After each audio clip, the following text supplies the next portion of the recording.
네, 안녕하십니까. 저희 이번 시간 이제 투자자산 운용사 문제풀이 시간인데요. 첫 번째 시간에 금융상품부터 찾아뵀네요. 기본서 학습하시면서 이미 뭐 기본적인 내용들 학습 어느 정도 하셨을 거라고 생각을 하고요.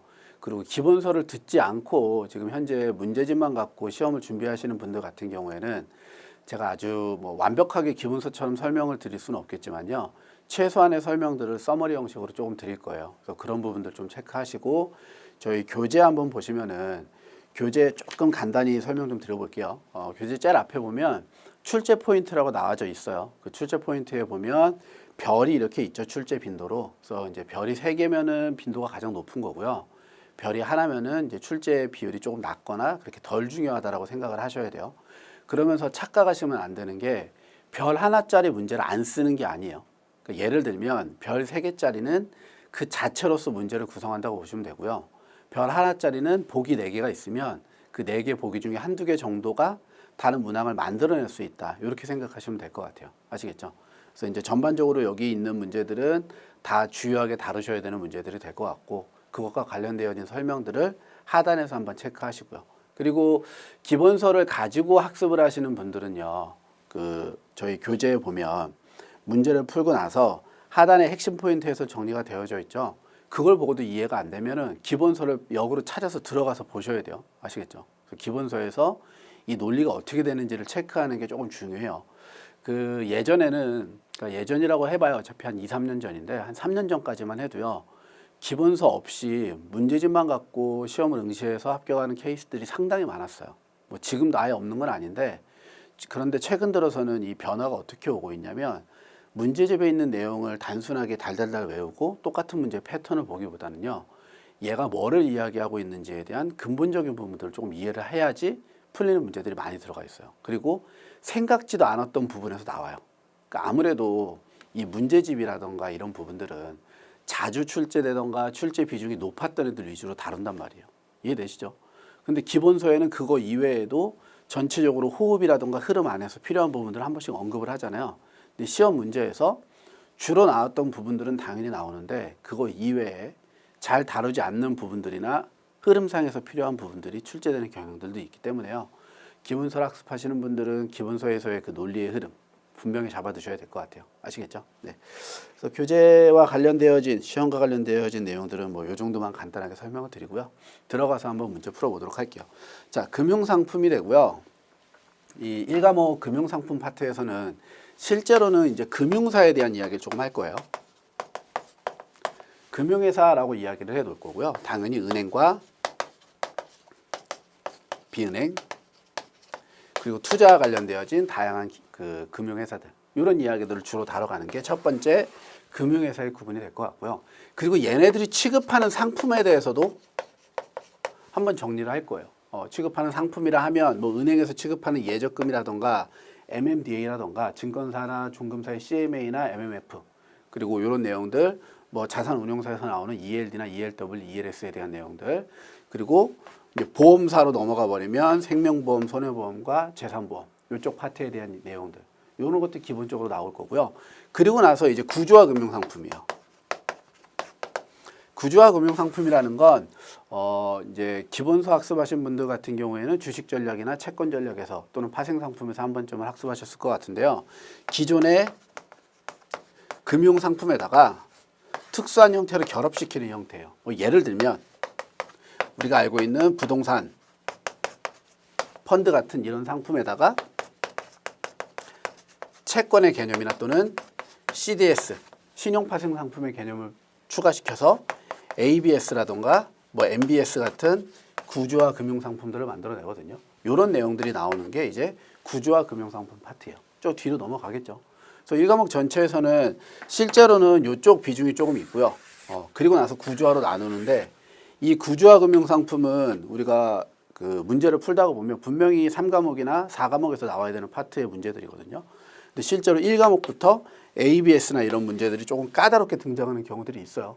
그러니까 여러 군데 나올 거예요. 1과목에서도 나오고 3에서도 나오고 4에서도 나오고 여기저기에서 많이 나올 거니까요. 기본적으로 한번 학습을 잘 해놓으면 여러 군데에서 출제됐을 때 중복적으로 반복적으로 풀어낼 수 있는 그 키가 되기도 해요. 조금 더 중요하게 학습을 해 두시기를 좀 당부드리는 부분들이죠. 됐죠? 그래서 뭐 간략한 개요였어요. 그래서 금융상품은 이런 식으로 정리를 한다라고 생각하시면 될 것 같아요. 이제 문제 풀면서 제가 각각의 포인트나 문제가 출제됐을 때 실수하면 안 되는 부분들 정리 조금 해볼게요. 자, 먼저 첫 번째 문제고요. 다음 중 우리나라의 비은행 금융회사로 올바르지 않은 것을 고르시오. 그러니까 이제 우리 은행과 비은행 크게 이렇게 이제 구분을 좀 할 거예요. 자, 먼저 은행에 대해서 아는 게 훨씬 더 간단하죠. 은행은요, 우리가 알고 있는 일반적인 은행, 뭐 시중은행이라고 표현을 하죠. 이거하고 특수은행 이렇게 구분한다고 보면 될 것 같아요. 여기 있는 일반 은행들이 우리가 이제 길을 다녀가면서 볼 수 있는 시중은행들이에요. 뭐 국민은행, 우리은행, 신한은행 이런 은행들이 일반적인 은행들이 되는 거고요. 그리고 특수은행들은요, 특수한 목적을 가진 애들이에요. 예를 들면 수출입은행, 수출입하는 사람들 대상이에요. 농협, 농민들이죠. 뭐 수협, 이제 축협 같은 경우에는 농협으로 이제 흡수됐으니까 축협은 따로 없다고 보시면 될 것 같고요. 그래서 농수협이라던가 또는 뭐 중소기업은행 이런 은행들이 특수은행 파트에 들어가는 거예요. 얘네들을 전부 다 묶어서 우리는 은행이라고 표현을 해요. 아시겠죠? 그럼 이거 이외에 은행 업무를 하는데 은행으로 참 치지 않는 거예요. 그래서 은행 업무와 거의 유사한 업무들을 많이 하죠. 땡땡땡 뭐 저축, 금고, 예금 이런 애들이 거의 다 비은행 금융회사 계열에 포함된다고 보시면 될 것 같아요. 여기에다가 이제 제일 많이 실수하시는 부분들 농협이 들어갈 거예요. 아까 농협은 특수라면서요 라고 이야기를 했잖아요. 이게 농협 은행인 경우에는 일반 은행에 들어가는데요. 농협 이제 협동조합이라는 게 있어요. 이렇게 들어가 버리면 얘는 어디에 들어간다? 비은행 금융사에 포함되어 버린다라는 거 반드시 알아두셔야 돼요. 그러니까 뭐 새마을금고라던가 이런 것들도 전부 다 비은행 금융사 파트에 들어간다고 보시면 되겠네요. 됐죠? 그래서 1번에 보면 상호저축은행, 새마을금고, 우체국예금 저런 애들은 보통 다 비은행 금융회사로 간주되어지고요. 4번에 있는 농협은행은 그렇죠. 은행 중에서도 특수은행에 포함되어진다라고 아시면 될 것 같아요. 됐나요? 네. 교재 잠깐만 더 들어와 보세요. 교재에서 몇 가지만 더 체크할게요. 자, 1번 문제 하단에 보면 그래서 핵심 포인트 해설에 우리나라의 금융회사라고 정리가 좀 되어져 있죠. 보면 우리나라의 금융회사에는 은행, 비은행 금융사, 그리고 보험회사, 금융보조기관, 기타 금융사 이렇게 구분을 하고 있어요. 됐죠? 자, 은행과 비은행 금융회사는 기본적인 종류를 통해서 이 사례를 통해서 나누는 게 조금 기본이 될 것 같고요. 그리고 양가로 2번에 가면 일반 은행의 업무에서 고유 업무와 부수 업무와 겸용 업무 이렇게 세 가지를 구분하고 있어요. 고유 업무는 은행이 반드시 해야 되는 기본적인 일들이에요. 아시겠죠?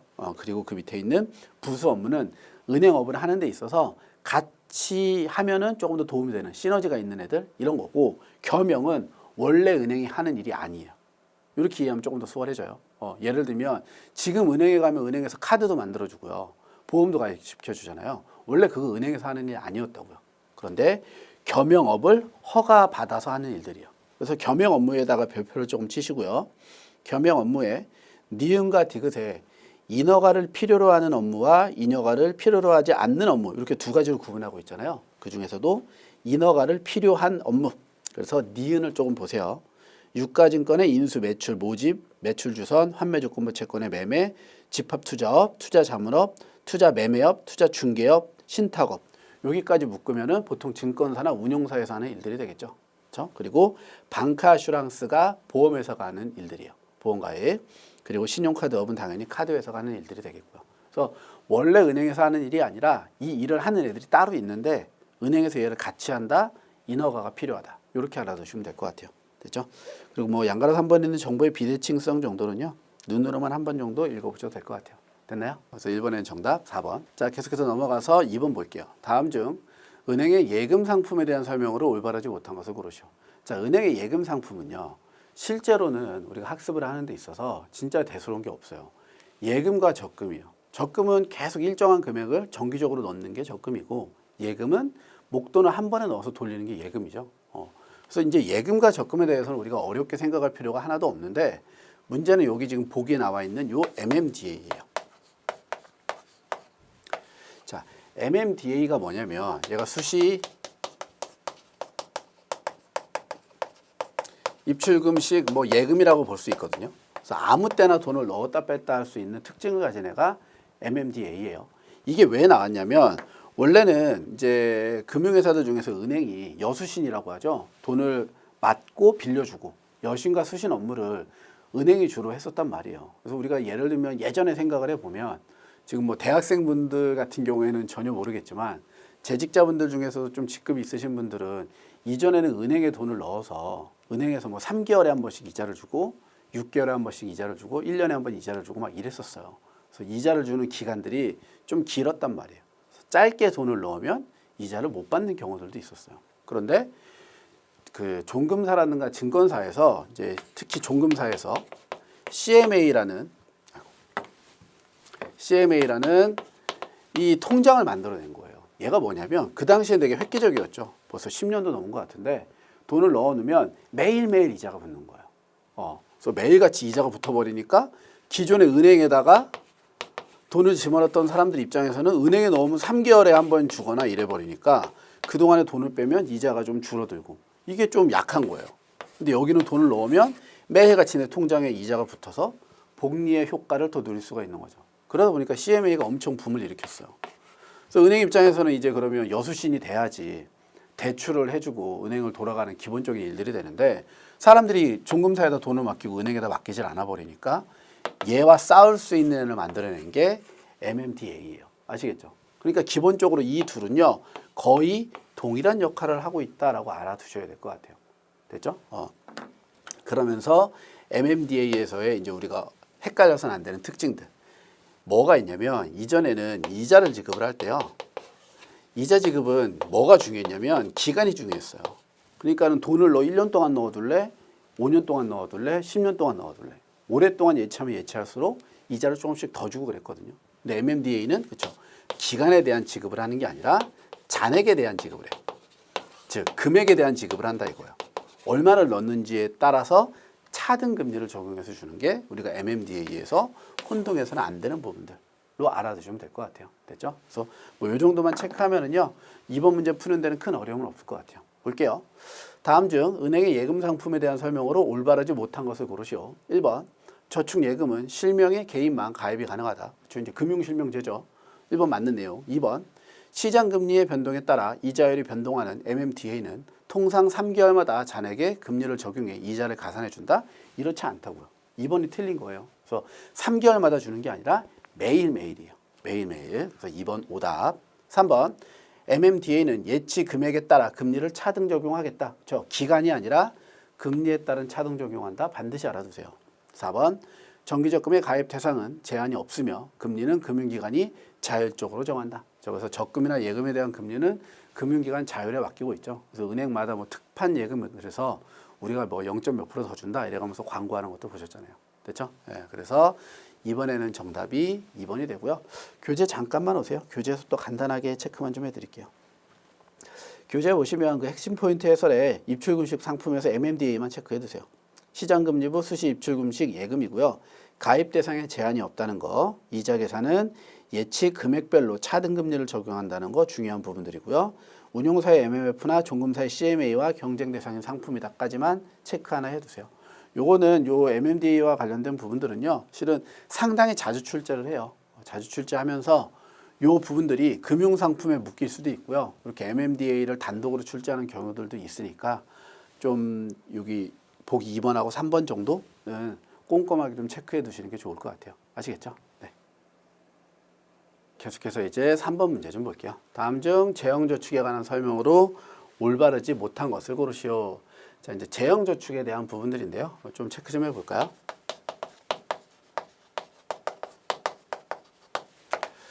자, 이제 재형저축 파트가 출제를 하면은 재형저축 하고요. 얘만 볼 게 아니에요. 묶어내야 돼요. 뭘 묶어내야 되냐면 금융상품이 갖고 있는 혜택들을 묶어내야 돼요. 우리가 이제 금융상품에 가입을 하면 얻을 수 있는 혜택들이 크게 보면 비과세라는 혜택이 있고요. 두 번째, 소득공제라는 혜택이 있어요. 그리고 세 번째, 세액공제 이렇게 세 가지가 있어요. 비과세는 우대 금리를 포함시킬게요. 자, 먼저 여기부터 비과세와 우대금리는 어떤 소리냐면 우리가 어떤 저축상품, 금융상품을 가입을 해서 여기에서 이자를 받는단 말이에요. 그럼 이자에 대해서 우리는 그쵸 소득세를 납부를 해야 돼요. 그걸 우리가 이자소득세라고 표현을 해요. 14%. 주민세를 포함하면 15.4%가 되는데 이 이자소득세에 대해서 납부하지 않는다 이거예요. 세금을 안 내고 저축에서 나와 있는 이 이자를 계속적으로 내가 다 갖게 되는 거죠. 이걸 우리가 비과세 혜택이다라고 표현을 하는 거예요. 우대금리는 14%가 아니라 9%로 이제 금리를 조금 더 그 세율을 낮춰주는 거죠. 그런 것들을 비과세 우대금리라고 표현하는 거고요. 그 다음에 소득공제는 뭐냐면요. 여기서 나와 있는 이자나 이런 애들이 또는 여기 가입한 금액의 특정 비율이에요. 재형저축을 예를 들어 뭐 재형저축이 소득공제 상품이 아니니까 재형저축을 하지 않고 우리 청약으로 해볼게요. 청약 가입 금액의 40% 그러니까 연간 납입 금액의 40%를 공제해 주겠다 이거예요. 소득공제로. 그러니까 소득공제하겠다라는 건 총 소득에서 우리가 알고 있는 근로소득공제 기본 빼주고 과표에서 빼주는 특별소득공제 있잖아요. 여기에서 한 번 더 빼갖고 과세 표준을 낮춰주는 효과가 있는 게 바로 소득공제예요. 그러니까는 한 7년, 8년 전에 금융상품들은 7, 8년 이전의 상품들은요. 대부분이 다 소득공제 효과가 강조되는 상품들이었어요. 그 소득공제의 효과는 뭐냐면 과세 표준을 낮춰서 뭐 저율의 아주 낮은 세율의 그 세금 과세 구간에 들어가도록 하는 게 소득공제의 효과가 있었다. 이 얘기죠. 그래서 보통 예전에 금융상품들이 되고 최근 금융상품들에서는 소득공제 혜택은 많이 줄고 있어요. 그리고 여기 있는 세액공제인데요. 세액공제는 뭐냐면 이렇게 해서 우리가 과세 표준에다가 세율을 곱하면 산출 세액이라는 게 나와요. 이제 계산되어서 나온 세액이라는 거죠. 여기에서 세금을 한 번 더 빼주는 게 세액공제예요. 조금 더 직접 공제 효과들이 있죠. 그러니까 뭐 예를 들면 최근 들어서는 대부분의 그 근로소득공제에서의 그 인적공제 있죠. 그런 것들이 대부분 다 세액공제 형태로 빠지거나 금융상품들의 혜택들이 세액공제로 많이 전환되고 있는 추세예요. 아시겠죠? 그래서 이 세 가지를 알아둬야 되고 얘네들별로 각각의 상품들의 특징을 구분시켜 놔야 돼요. 그럼 이제 재형저축은 어디에 포함된다? 그렇죠? 이 비과세 상품에 포함되는 거예요. 그리고 여기 잠깐 적어놨지만 청약이 소득공제 상품 됐죠? 그리고 우리 비과세 통장이라고 아예 있어요. 대놓고 써져 있어요. 그래도 당연히 비과세 되는 거고요. 그리고 뭐 장기 뭐 목돈 마련 소득공제 펀드 우리 장마 펀드 뭐 이런 표현들을 하는데요. 그런 것들도 소득공제 펀드 이런 식으로 써 있으니까 소장 펀드 이래요.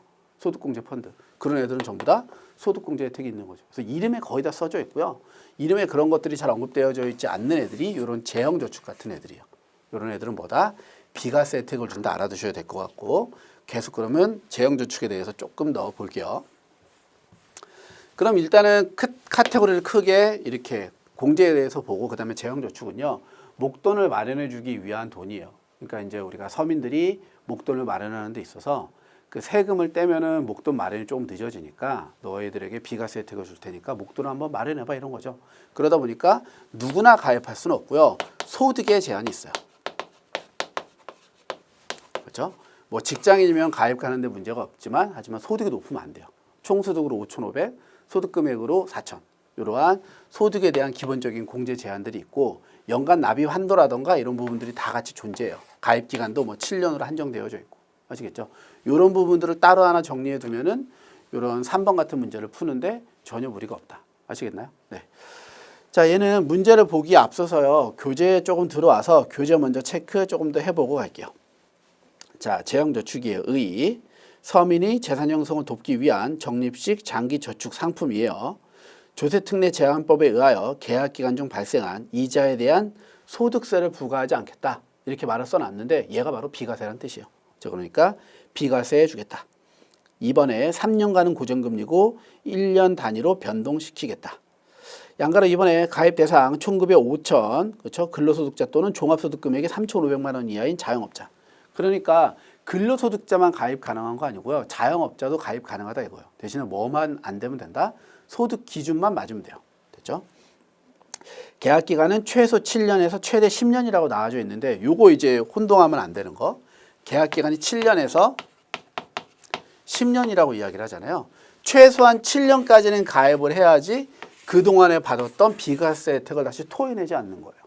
자, 이렇게 금융 그 혜택이 있는 상품들은요. 7년 가입 안 하고 5년만 가입하고 해제해버려요. 그럼 5년 동안 비과세로 계속 돈이 목돈으로 많이 굴러왔을 거 아니에요. 이거 7년 안 채웠으니까 그동안에 받았던 혜택은 과세시켜서 다시 다 가져가겠다 이 소리예요. 이해되시죠? 그리고 거꾸로 이제 10년은 뭐냐면 네가 이렇게 가입을 해서 10년 동안만 비과세 해줄 거야. 10년 이상까지는 안 돼. 그건 너무 커져. 이해되시죠? 7년에서 10년은 최소 가입 기간은 7년을 해야지 혜택을 받을 수 있다는 뜻이고 뒤에 있는 10년은 이 이상은 비과세 혜택을 계속 제공해 주지 않겠다라는 의미로 보시면 될 것 같아요. 됐죠? 그리고 적립 방법은 분기 300만 원 범위 내에서 1만 원 단위로 자유저축. 세금 우대는 가입일로부터 7년 경과 후 만기해지 시까지 이자소득세 면제. 하지만 뭐는 부과한다? 농특세 1.4%는 부과하겠다. 그래서 이자소득세만 면제된다라는 거 알아두셔야 돼요. 그리고 이번에 만기 후 이자는 일반 과세되어진다라는 것도 알아두세요. 무슨 소리냐면 문제에서 자주 꼬는 게 재형저축이 10년까지는 비과세하고 10년이 넘어가면 우대금리를 적용해 준다. 이런 식으로 꼬는 경우들이 있어요. 하지만 10년까지만 딱 혜택 주고 그 다음부터는 일반 금융상품으로 전환되는 거예요. 3번 계속 계약기간 만료 전 해지 시 이자소득세 비과세 혜택을 받을 수 없다라는 건 그동안에 받았던 혜택을 전부 다 돌려줘야 된다. 이런 얘기가 되겠죠. 됐죠? 자, 그럼 3번 한번 볼까요? 다음 중 재형저축에 관한 설명으로 올바르지 못한 것은 1번 7년 이상 가입 시 비과세 혜택을 받을 수 있다. 맞고요. 2번 소득공제 혜택이 있다. 바로 오답이죠. 재형저축은 뭐라고요? 비과세라고요. 3번 분기별 300만 원 범위 내에서 1만 원 단위로 자유가입 가능하고요. 4번 만기 후 발생하는 이자는 일반 과세된다. 다 맞는 내용들. 3번의 정답이 2번이 되겠습니다. 됐죠? 재형저축 파트도요. 이 금융상품에서 자주 출제하는 문제들이기 때문에요. 반드시 따로 정리해서 한 번 정도는 학습해 두셔야 돼요. 됐나요? 네. 계속해서 4번 볼게요. 다음 중 주택청약 관련 금융상품에 대한 설명으로 가장 올바르지 못한 것을 고르시오. 자, 이제 이 청약도요. 요즘에는 잘 출제율이 그렇게 높지는 않아요. 출제율이 높지 않은 이유들은 왜 그러냐면 예전에 우리가 알고 있던 청약, 예금, 부금, 적금, 삼총사예요. 그리고 이제 종합 청약. 됐죠? 여기 이야기하고 있는 제가 이제 주택 청약 종합 저축이거든요. 얘가 기존에 있던 상품들을 싹 다 묶어서 들어가는 거예요. 이게 기존의 상품이고 이게 신상품인데요. 이제는 가입은 그 주택 청약 종합 저축만 가입이 가능하고 이전에 있었던 상품들은요. 가입이 불가해요. 하지만 기존의 가입자들은 유지는 가능하다는 거예요. 통장 동일하게 써서. 그러니까 얘가 그럼에도 불구하고 이제 청약에 대해서 조금 더 보다 보면 뭐가 문제가 되냐면 예전에는 이렇게 나누어 놓고 그랬던 이유들이요. 우리가 1순위 가입자가 쉽지가 않았어요. 왜냐하면 청약 통장을 가입하는 조건들이 좀 까다로웠거든요. 그래서 아무나 청약 통장 들어갈 수도 없었고 미성년자도 안 되고 막 이랬어서 통장을 오랫동안 갖고 있으면 1순위가 잘 됐는데 이 주택청약 종합저축으로 바뀌면서요. 누구나 가입이 가능해졌어요. 제한 없이. 그러다 보니까 1순위 가입자들이 상당히 많아졌죠. 그래서 요즘에는 이 1순위, 2순위로 가는 게 아니라 그렇죠. 들어보셨죠? 청약 가점제. 가점 방식으로 가요. 무주택 기간, 뭐 부양 가족수, 그리고 통장 가입 기간 이 세 가지를 합쳐갖고 가점이 1순위들 중에서도 가점이 높은 애들을 갖다가 가점으로 잘라갖고 당첨을 시킨다고요. 그러니까 이제 원래 갖고 있었던 이 청약 통장이 그런 특징들이나 이런 메리트들이 많이 사라진 케이스들이 되겠죠. 그러다 보니까 출제율도 조금 떨어지긴 하는데요. 아직 가지고 있는 통장들이 조금 있어서 이들을 비교하는 포인트로 조금 출제가 되는 경우들이 있어요. 아시겠죠? 그래서 뭐 각각의 특징들은 말 그대로 적금이고 예금인데요. 부금 하나만 조금 알아두시면 되는 게 뭐냐면 부금은요. 대출을 받을 수 있는 청약 통장이다라고 생각하시면 될 것 같아요. 청약 부금을 가입을 하면 그 통장을 담보로 돈을 대출받을 수가 있어요. 아시겠죠? 그게 청약 부금이 되는 거고 적금이랑 예금 같은 경우에는 한 번에 때려 넣냐? 조금씩 나눠 넣냐? 적금, 예금 그 얘기하는 거죠. 그러니까 이것도 뭐 별다른 차이는 없다고 보시면 될 것 같고요. 종합저축은 누구나 가입이 가능하다는 거 정도만 아시면 될 것 같아요. 그리고 아까 잠깐 얘기했지만 얘네들 뭐라고요? 중요한 포인트예요. 소득공제 상품이에요. 몇 남지 않은 기존의 소득공제 상품들이다 정도까지 아시면 될 것 같아요. 됐죠? 자, 그럼 4번은 문제 바로 볼게요. 다음 중 주택청약 관련 금융상품에 대한 설명으로 가장 올바르지 못한 것을 고르시오. 1번 청약저축은 계약기간이 1년으로 청약 당첨 시까지 만기가 자동으로 연장되어진다. 1번부터 바로 오답이네요. 청약통장은 만기라는 개념이 없어요.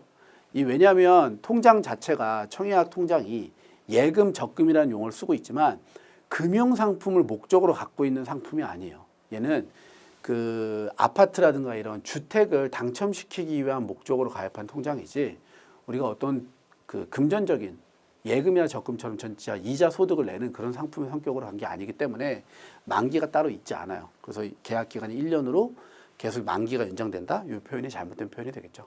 1번 바로 오답이고요. 2번 계속 볼게요. 주택청약 부금은 일정 기간 부금 납입 시 가입 기간과 저축 금액에 따라 일정 금액을 대출해 주는 게 부금의 특징이에요. 3번 주택청약 저축과 청약 부금은 주택청약 종합저축으로 통합되며 신규 가입은 중단이에요. 하지만 이전 가입을 유지하고 있다면 기존과 동일한 방식으로 주택청약이 가능해요. 계속해서 4번 주택청약 종합저축은 주택청약 저축과 같이 소득공제가 가능하다. 얼마 남지 않은 소득공제 상품이다라고 강조했었죠. 꼭 알아두셔야 될 것 같아요. 그래서 4번의 정답은 1번이고요. 교재에 잠깐 들어와 보시면은요. 핵심 포인트 해설 하단에 잠깐 보세요. 청약저축, 부금, 주택청약 종합저축만 나와져 있는데요. 청약저축 하단에 소득공제 및 비과세 혜택 정도만 하나 체크해 두시고요. 부금은 대출해 준다 알아두시면 될 것 같고요. 종합저축에는요. 이제 거기 써놨죠. 예금자 보호가 되지 않는다라는 걸 별표 쳐서 꼭 알아두셔야 돼요. 청약저축도 예금자 보호 대상 아니에요. 이제 예보는 뒤에서 예금자 보호 관련된 문제가 나오면 제가 한 번 더 언급은 할게요. 예금자 보호는 상당히 중요한 포인트이기 때문에요. 금융상품에서는 반드시 알아두셔야 되는 부분들이에요. 그렇죠? 그래서 이 정도까지만 정리하고 넘어가시면 될 것 같아요. 네, 계속해서 5번 다음 중 비과세 종합저축에 관한 설명으로 올바르지 못한 것을 고르시오. 자, 이제 비과세 종합저축이죠. 아까 제가 재형저축하면서 이야기 드렸어요. 이렇게 써 있어요, 대놓고. 얘는 비과세 혜택이 있는 상품이야, 그죠? 그러면 재형저축하고 비과세 종합저축하고 차이점은 뭐냐면요.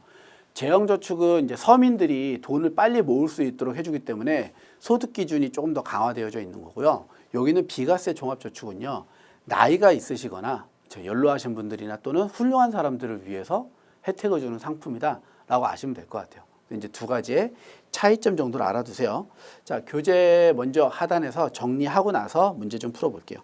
자, 비과세 종합저축이고요.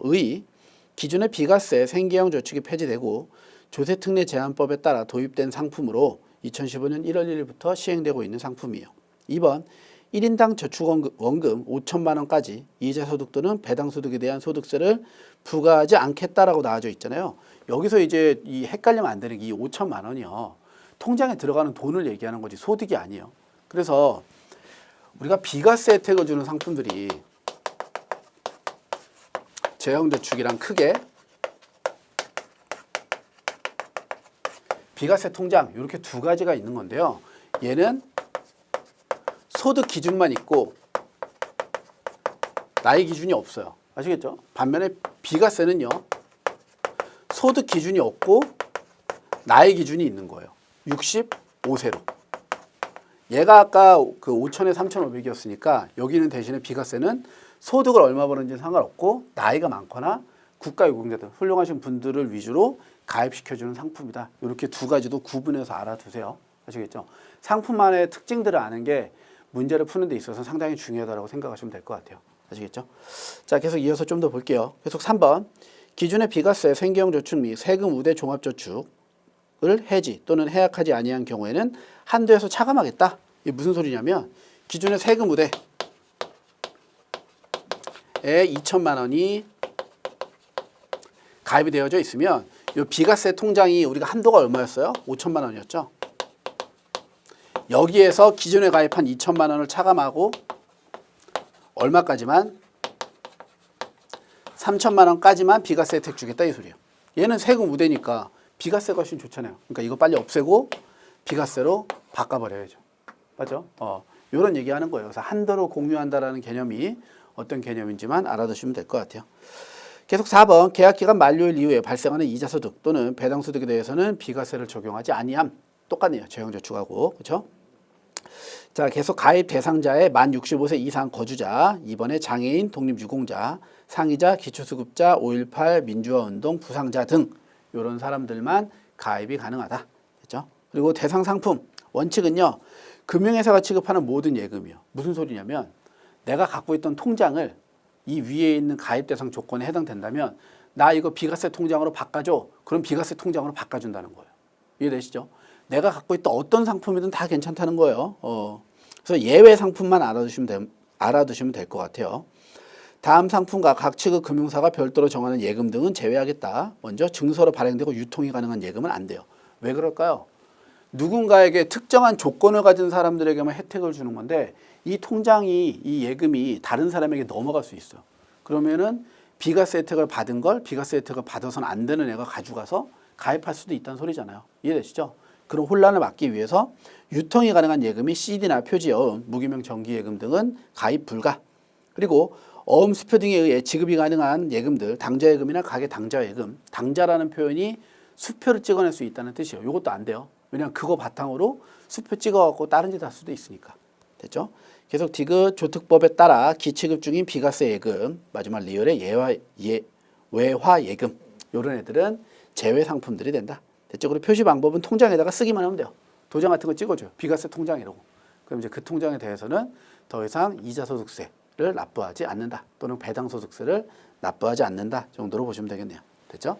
자, 그럼 이제 5번 문제 한번 볼게요. 다음 중 비과세 종합저축에 관한 설명으로 올바르지 못한 것은 1번 적격자의 상품 가입 시 이자소득 또는 배당소득에 대하여 과세하지 아니한다. 저기서 말하는 적격자가 65세나 훌륭한 사람들 이해하시면 될 것 같아요. 2번 기존의 세금 우대 종합저축을 해지하지 않았다고 한다면 그만큼 가입 한도가 차감되어진다. 맞고요. 3번 만기일 이후에 발생하는 이자에 대해서도 비과세 된다. 이런 상품은 없어요. 아시겠죠? 3번 오답. 4번 양도성 예금 증서로서는 비과세 종합저축의 가입이 불가능하다. 그렇죠? 알아두셔야 돼요. CD는 비과세 종합저축 가입 불가. 됐죠? 그래서 5번에는 정답이 3번이 되겠습니다. 네. 네, 계속해서 6번 다음 중 목돈 운용 상품에 대한 올바른 설명으로 모두 묶인 것을 고르시오. 한번 볼까요? 가. 정기 예금은 저축성이 강한 기한부 예금으로서 은행의 입장에서는 예치기간 내에 지급 청구에 응해야 하는 부담이 적어 자금을 장기간 안정적으로 운용할 수가 있다. 우리가 이제 요구불 예금이라고 표현을 하죠. 요구불 예금은요, 돈 달라고 할 때 무조건 줘야 되는 거예요. 근데 여기서 말하는 정기 예금은요, 요구불 예금의 형태가 아니라 특정 기간 동안에는 은행에다가 돈을 반드시 예치해야 되는 그러한 그 어느 정도의 강제성을 갖고 있죠. 그러니까 은행 입장에서는 이런 애들을 그 특정 기간 동안에 계속 돈을 쓸 수가 있으니까 언제 나갈지 걱정을 안 해도 되잖아요. 그러니까 그러한 장점이 있겠죠. 그래서 가는 맞는 내용들. 주가지수 연동 정기예금 ELD예요. 주가지수의 성과에 따라서 수익률이 달라지나 예금자 보호 대상에 포함되는 금융상품이다. 왜 그러냐면요. 우리가 보통 이제 예금자 보호에 대해서 제가 이따가 한 번 더 설명을 드릴 건데 예보를 받으려면 이 누가 발행했는지가 일단 금융상품을 누가 판매하는지가 되게 중요해요. 보통 은행이 판매하는 금융상품들은 거의 다 예금자 보호 상품이에요. 왜 그러냐면 은행에서 판매하는 상품들은 원금을 보전을 하거든요. 그래서 여기 ELD는 주가지수에 따라서 수익률이 달라지지만 원금 100% 보장형 상품이에요. 그러니까 원금이 까이지 않는 안정적인 상품이다 이거예요. 그러니까 원래 이자를 2% 받을래, 1% 받을래, 뭐 3% 받을래 이런 거죠. 이해되시죠? 그렇기 때문에 예금자 보호에 포함되는 금융상품이라는 거 ELD 반드시 알아두셔야 될 것 같아요. 계속 양도성 예금 증서는 만기 전에 중도 해지가 불가능한 게 원칙이에요. 그래 갖고 양도하라는 거예요. 예금을 중간에 깰 수가 없으니까 다른 사람한테 갖다가 파는 거예요. 뭐 시장 이자율로 당연히 할인해서 팔겠죠. 그래서 다도 맞는 내용. 환매 조건부 채권은 대부분의 예금과 마찬가지로 예금자 보호 대상에 속하는 금융상품이다. 땡이에요. 채권인데 채권은 실적 배당을 하죠. 그렇죠? 그리고 중간에 매매해서 차익도 거래를 하고 금융상품이에요. 그렇기 때문에 환매 조건부 채권은 예금자 보호의 대상에 포함되지 않는다. 알아두셔야 될 것 같고 아까 제가 그 4번 문제 MMDA 문제 풀 때 잠깐 얘기했었죠. CMA랑 MMDA. 걔네들이 매일같이 이자를 줄 수 있었던 이유가요. 요 RP예요. 그러니까 그 통장은 알고 보면 CMA나 MMDA 안에서는요. RP 매매를 통해서 매일같이 채권 이자를 얻는 거예요. 그거 갖다가 소비자들에게 돌려주는 거고 투자자에게. 이해되시죠? 그게 바로 이 RP고 얘는 예금자 보호가 되지 않는다라는 거 반드시 알아두셔야 돼요. 아시겠죠? 그래서 올바른 거 모두 묶인 거 가나다네요. 그래서 정답은 1번 가나다 되겠네요. 별 내용 없죠? 네. 앞서 했던 부분들 조금 정리하는 거니까 한번 보시고요. 자, 교재로 조금만 오세요. 교재 간단히만 봐드릴게요. 자, 하단에 보면 뭐 정기 예금, ELD, CD는 한 번 정도 읽어보시고요. RP 보세요. 일정 기간 경과 후에 사전에 정해진 매매 가격으로 다시 매수, 매도할 것을 조건으로 하는 채권 매매 방식이다라고 나와져 있는데 이게 무슨 소리냐면 내가 채권을 사요. 그러면 얘한테 반드시 되팔 거를 조건으로 사는 거예요. 환매를 조건으로 하겠다라는 건 내가 팔면은 다시 사올 걸 조건으로, 사면은 다시 되팔 것을 조건으로, 환매를 반드시 조건으로 걸고 나서 채권을 사고 파는 거예요. 그리고 기간을 정해요. 내가 일주일 있다가 이거 반드시 다시 사갈게. 뭐 그런 거랑 비슷하죠. 전당포 같은 거. 물건 맡기고 한 달 있다 찾으러 올게요. 그리고 한 달 있다 진짜 그 돈 주고 찾아오는 거예요. 이해되시죠? 예. 그리고 그 밑에 있는 표지여움 좀 볼게요. 은행이 할인하여 보유하고 있는 상업어음 등등을 은행을 지급인으로 하여 새롭게 발행하는 어음이 표지어음이다 정도까지만 알아두시면 될 것 같아요. 그래서 요 5가지 금융상품들 체크해서 한 번 정도만 봐주세요. 됐나요? 네. 계속해서 7번. 다음 중 신탁상품에 대한 설명으로 가장 올바른 것을 고르시오. 자, 이제 우리가 신탁은 앞서서도 많이 학습을 하셨을 거고 다른 기타 자격증에서 많이 보셨을 거예요. 위탁자와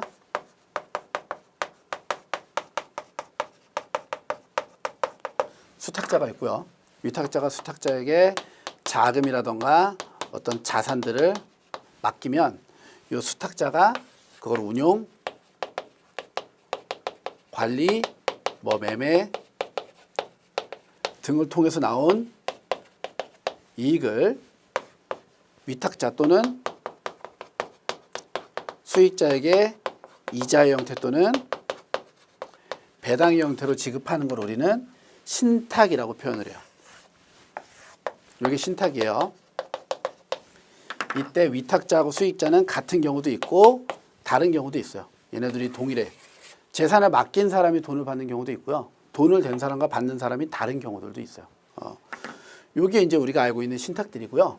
이때 이런 신탁에서 1번부터 볼게요. 금전 신탁이라는 건 뭐냐면 얘가 돈을 넣었을 때 수탁자가 이 위탁자나 수익자에게 되돌려 주잖아요. 얘를 금전으로 되돌려 주면 얘가 금전 신탁이에요. 아시겠죠? 지금 이제 가장 올바른 거 고르는 거네요. 1번. 금전 신탁은 위탁자가 수탁자에게 금전을 신탁한다는 것을 의미할 뿐 금전으로 교부되는 것까지는 의미하지 않는다. 아니에요. 얘가 여기다 주고 수탁자가 위탁자나 수익자에게 돌려줄 때 금전의 형태로 돌려줘야지 금전 신탁이 되는 거예요. 그래서 1번 오답이고요. 틀렸고요. 2번 특정 금전 신탁은 위탁자가 운용 지시를 하는 합동 운용 방식이 아니라 단독 운용 방식을 취하고 있어요. 아시겠죠? 그래서 특정이기 때문에 이거만 해라고 딱 시켜놓고 한 명이 가서 단독으로 운용을 해요. 그래서 2번도 땡. 3번 특정 금전 신탁에서 발생한 유가증권의 매매 차익은 비과세하고, 그렇죠? 이게 신탁이라고 해서요. 다른 법을 적용하는 거 아니에요. 우리가 소득세법 똑같이 들어간다고 생각하시면 돼요. 그러니까 유가증권의 매매 차익은 대주주이거나 장외 거래하거나, 그렇죠? 시간에 거래하지 않는 이상은 무조건 다 유가증권의 매매 차익은 비과세가 원칙이죠. 그리고 유가증권의 이자 및 주식 배당금은 배당소득으로 과세한다. 틀렸죠. 주식의 배당금은 배당소득이지만 유가증권의 이자는 이자소득으로 과세해야죠. 그렇죠. 그래서 3번도 땡. 4번 실적 배당 신탁은 신탁 재산의 운용 수익에 따라 배당금을 지급하기로 하는 신탁으로 계약에 의해서도 원본 또는 이익의 보존을 할 수가 없다. 그렇죠. 실적 배당 신탁은요. 이거 자체가 불법이에요. 우리가 이제 이거는 그 자본시장법과 파트에서 분명히 학습을 하실 건데 실적 금융상품들에서 그 특정한 이익을 보존하거나 원금을 보존하겠다라는 그 약속 자체가 다 무효가 되고 불법 행위가 될 수 있어요. 됐죠? 그래서 올바른 거 고르는 거니까 4번만 맞고 1, 2, 3번은 다 틀렸네요. 됐나요? 네. 네, 계속해서 8번. 다음에서 설명하는 생명보험의 구성 원리와 가장 관계가 깊은 것을 고르시오.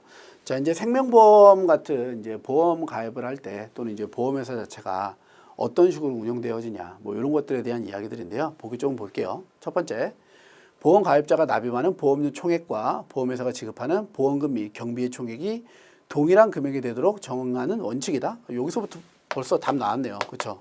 수지가 상등 똑같아야 된다.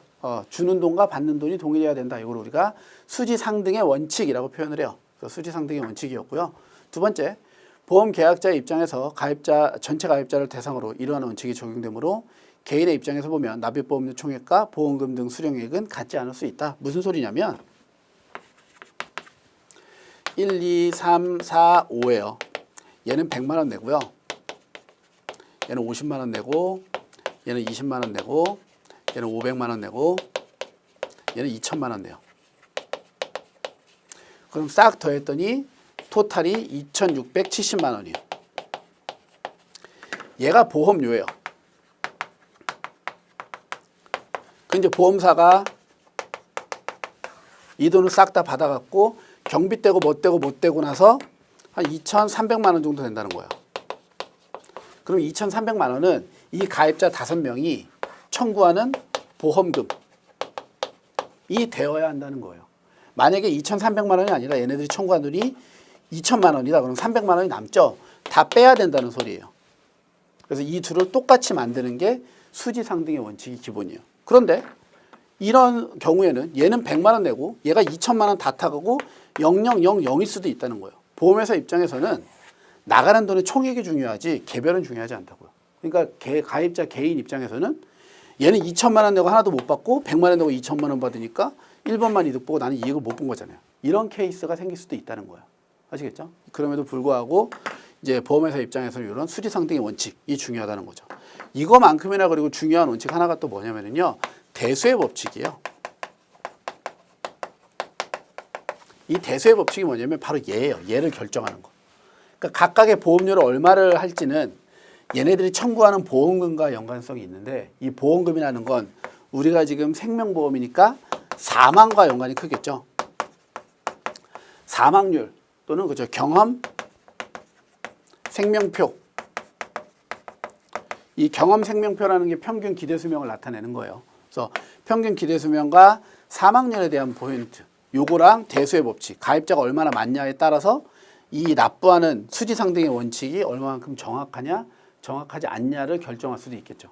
이해되시죠? 그래서 이러한 세 가지가 보험회사 생명보험을 구성하는 기본 원리들이에요. 그래서 지금 보기에 보면 수지상등, 대수의 법칙, 사망률과 생명표라고 나와져 있잖아요. 요 보기 1번, 2번, 3번을 지금 제가 간단히 설명드렸어요. 그 중에서도 여기 지금 언급하고 있는 건 1번에 있는 수지상등의 원칙이다. 정도 보시면 되겠네요. 됐죠? 예.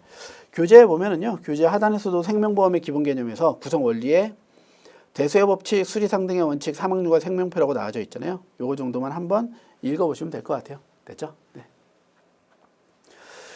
네, 계속해서 9번. 다음 중 생명보험 상품에 대한 설명으로 가장 올바르지 못한 것을 고르시오. 볼게요. 1번. 생사혼합보험이에요. 생사니까 살아도 죽어도 주겠다라는 거죠. 피보험자가 일정 기간 동안 사망하거나 중도 또는 만기 생존 시 보험금이 지급되는 보험을 말하며 양로보험이라고도 한다. 그렇죠? 이게 우리가 알고 있는 생사혼합보험이에요. 2번.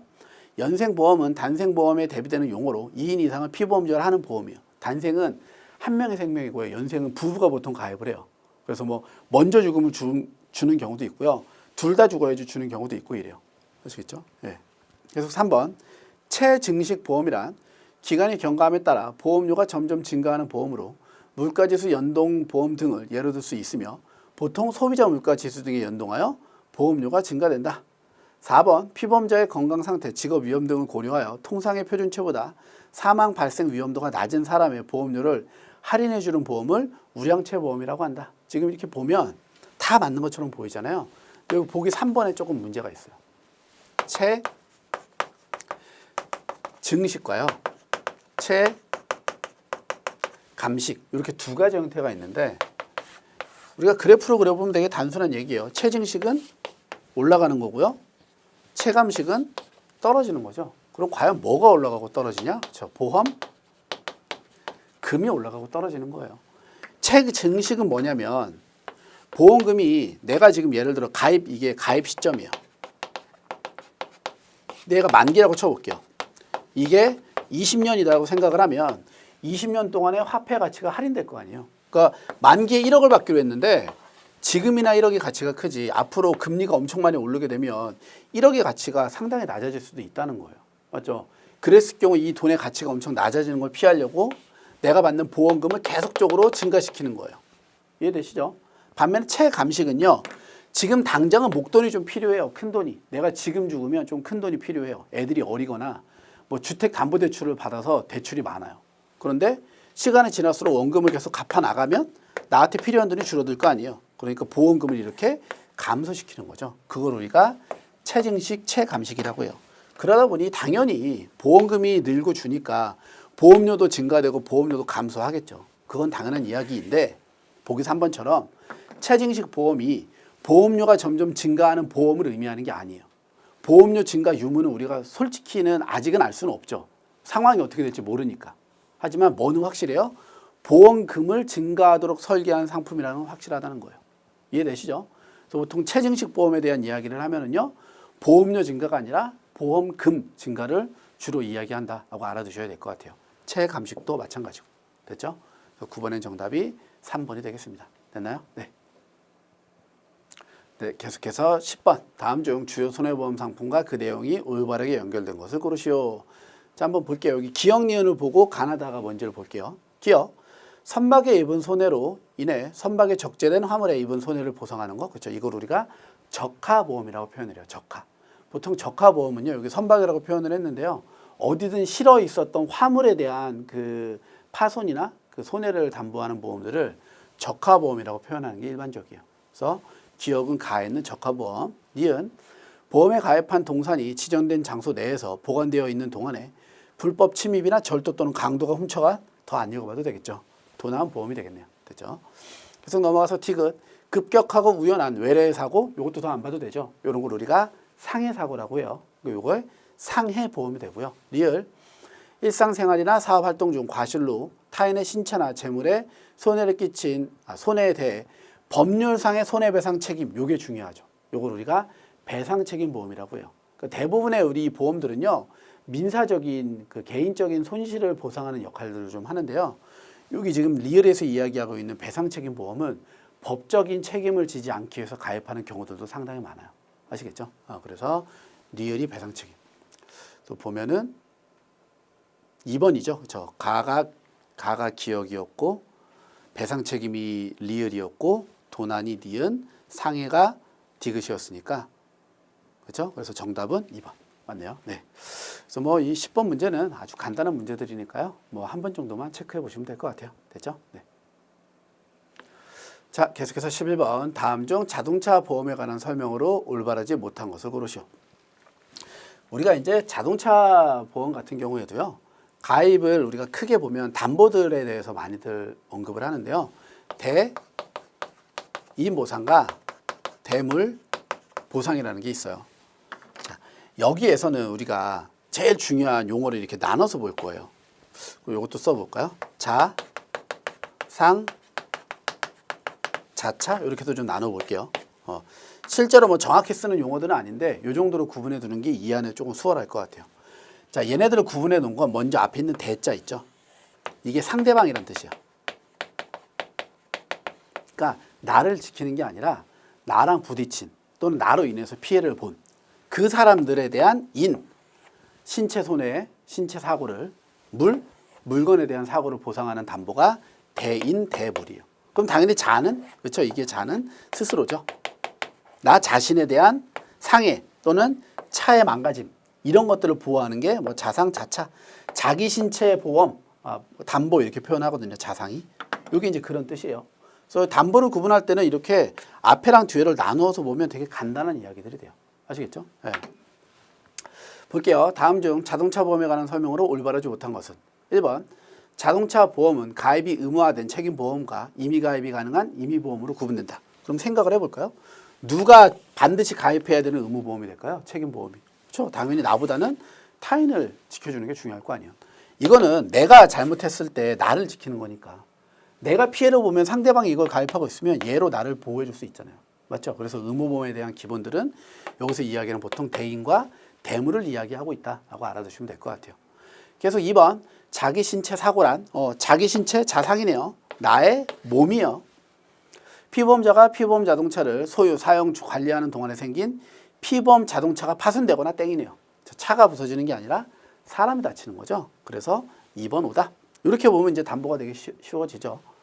3번 비사업용 자동차의 경우 대인 1과 대물 2천만 원을 의무 가입해야 된다. 아까 얘기했던 것처럼. 그렇죠? 그래서 3번도 맞는 얘기. 4번 피해자가 직접 가해자 보험사에 보험금을 청구할 수 있어요. 우리가 이제 이렇게 하면은 나중에 뭐 구상권을 행사한다 이런 표현들을 하는데 그 부분들은 뭐 따로 한번 보셔도 되고 모르셔도 상관없고요. 그래서 11번에 자동차 보험에 대한 부분들 정답은 2번에서 담보에 대한 설명이 잘못됐네요. 교재 간단히만 와서 보세요. 교재. 11번 하단인데요. 자동차 보험이라고 나와져 있고요. 담보 종목에 대인 원투 대물, 자기 신체 사고 자손, 자기 차량 손해 자차, 그리고 무보험 자동차 상에 이렇게 담보들을 구분해 놓고요. 그거보다 더 중요한 양가로 3번에 의무보험 별표 쳐서 꼭 기억하세요. 비사업용은요. 대인원에 대물 2천이에요. 근데 사업용은요. 대인원에 대인2까지 가입을 해야 되고 대물은 둘 다 2천만 원만 넘어가면 돼요. 그러니까 대인2를 넣냐 안 넣냐예요. 아시겠죠? 그래서 이 부분들 반드시 좀 체크해서 알아두시면 될 것 같아요. 네, 계속해서 12번 다음 중 장기 손해보험에 대한 설명으로 올바르지 못한 것은 이 문제는요. 보통 이제 장기 손해보험을 물어보면 일반 손해보험하고 언제나 경쟁 관계예요. 일반은 보통 우리가 1년 가입을 하는 게 일반 손해보험이고요. 3년 이상 가입을 하면 장기 손해보험이라고 표현을 해요. 그러면서 장기 손해보험은 그 환급금이 있는 게 보통이에요. 하지만 여기는 100% 소멸되어지는 보장성 상품들이 일반 손해보험 상품들이에요. 그러면서 가장 중요한 자동 보건제도라는 게 있어요. 자동 보건제도라는 건 뭐냐면 총 그 받아야 되는 보험금의 80%를 넘지 않으면은 다시 원상복구돼요. 누구는 장기 손해보험은. 반면에 일반 손해보험은요. 예를 들어 1억의 보험금을 받을 수 있는 일반 손해보험에 가입을 했는데 뭐 1월 1일에 사고가 나서 2천만 원을 받고요. 1월 5일에 또 사고가 나서 2천만 원을 또 받아요. 그리고 1월 뭐 10일에 전손됐어요. 전손됐다는 건 완전히 사라졌다는 거예요. 이런 전손이 된 경우에 그러면 네가 4천만 원 받았으니까 여기에서 6천만 원만 지급해 주겠다 이 소리예요. 그런데 반대로 얘가 장기 손해보험이었으면 2천 받고 전손되면 1억 또 준다고요. 왜? 80%까지 돈을 받아가지 않았잖아요. 그럼 얘가 내가 받아야 될 보험금이 다시 되돌아오는 거예요. 이걸 우리가 자동보건제도다라고 표현을 해요. 아시겠죠? 네. 12번 문제 볼게요. 다음 중 장기 손해보험에 대한 설명으로 올바르지 못한 것은 1번 보험사고 발생 시 보험금을 만기 시 만기 환급금을 지급받을 수 있는 위험 보장과 저축 기능을 모두 가진 보험이 보통 장기 손해보험이에요. 2번 일반 손해보험은 소멸성으로 만기 환급금이 없는 반면 장기 손해보험은 만기 또는 중도해지 시 환급금이 발생하는 경우가 있어요. 3번 일반 손해보험과 장기 손해보험 모두 1회 사고로 보험금이 보험가입금액의 80% 미만인 경우에는 여러 번의 사고가 발생해도 사고 이전의 보험가입 금액으로 자동 보건된다? 아니라고요. 누구만? 장기 손해보험만 해주고 일반 손해보험은 해당되지 않는다. 4번 일반 손해보험은 일반적으로 계약 체결 시 보험료 전액을 납부하는 반면 장기 손해보험은 다양한 납입 방법을 선택이 가능하다. 맞죠? 그래서 12번의 정답은 3번이 되겠네요. 됐나요? 네. 여기까지 하면은 저희가 금융상품 첫 번째 시간이었고요. 그렇게 막 까다롭거나 어려운 부분들은 없었죠. 금융회사들 구분하고 금융상품 특징들 잡는다고 보시면 될 것 같고요. 여기까지 해서 한두 문제 정도 나오니까 풀었던 문제들 위주로 해서 정리 한번 해보시면 될 것 같아요. 됐나요? 네. 첫 번째 시간 여기까지 해서 마무리하고요. 다음 시간에 계속해서 이어서 13번 문제부터 풀어보도록 할게요. 네. 강의 듣느냐고 고생 많으셨습니다.